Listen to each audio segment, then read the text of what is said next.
കുമളി ടൗണിൽ അനധികൃതമായി വഴിയോര കയ്യേറിയുള്ള വ്യാപാരങ്ങൾ ആളുകൾക്ക് സമ്മാനിക്കുന്നത് യാത്രാ ദുരിതം മാത്രമാണ്.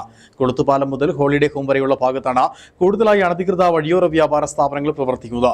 വിഷയത്തിൽ കുമളി ഗ്രാമപഞ്ചായത്ത് ഭരണസമിതി അടിയന്തര നടപടി സ്വീകരിക്കണമെന്ന് വ്യാപാരി വ്യവസായി ഏകോപന സമിതി യൂത്ത് വിംഗ് കുമളി യൂണിറ്റ് ആവശ്യപ്പെട്ടു.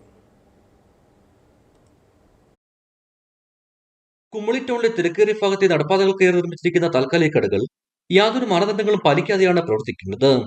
പഞ്ചായത്ത് ലൈസൻസോ ആരോഗ്യവകുപ്പിന്റെ അനുമതിയോ ഇല്ല. അധികാരികൾ നടപടികൾ എടുക്കുന്നില്ലെന്ന് കണ്ടതോടെ വ്യാപകമായ രീതിയിൽ പെട്ടിക്കടകൾ സ്ഥാപിക്കുന്നതും പതിവ് കാഴ്ചയാകുകയാണ്. വഴിയോരങ്ങൾ കയറി പെട്ടിക്കടകൾ സ്ഥാപിച്ചോടെ തിരക്കേറിയ റോഡിലൂടെ സഞ്ചരിക്കേണ്ട അവസ്ഥയാണ് യാത്രക്കാർക്ക്. അതുകൊണ്ട് തന്നെ വലിയ അപകടങ്ങൾക്കും കാരണമാകുന്നു. ഈ ഭാഗത്തെ തട്ടുകടൽ വൃത്തിഹീനമായ സാഹചര്യത്തിലാണ് പ്രവർത്തിക്കുന്നതെന്ന ആരോപണവുമുണ്ട്.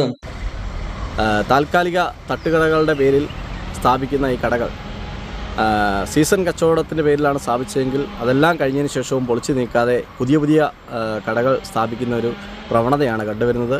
തീർച്ചയായിട്ടും നടപ്പാത കയ്യേറിയാണ് ഇത്തരം സ്ഥാപനങ്ങൾ അവിടെ പ്രവർത്തിക്കുന്നത്.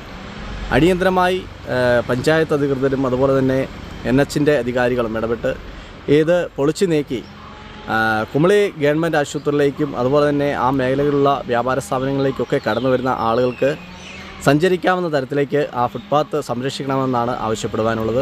നടപ്പാതയിൽ മടക്കടകൾ സ്ഥാപിച്ചിരിക്കുന്നത് അടിയന്തരമായി നീക്കം ചെയ്യാൻ പഞ്ചായത്ത് ഭരണസമിതി നടപടികൾ സ്വീകരിക്കണമെന്ന് വ്യാപാരി വ്യവസായ ഏകോപന സമിതി youth wing Kumily unit president Sanoop Skaria ആവശ്യപ്പെട്ടു. ഇടുക്കി വിഷൻ, കുമളി.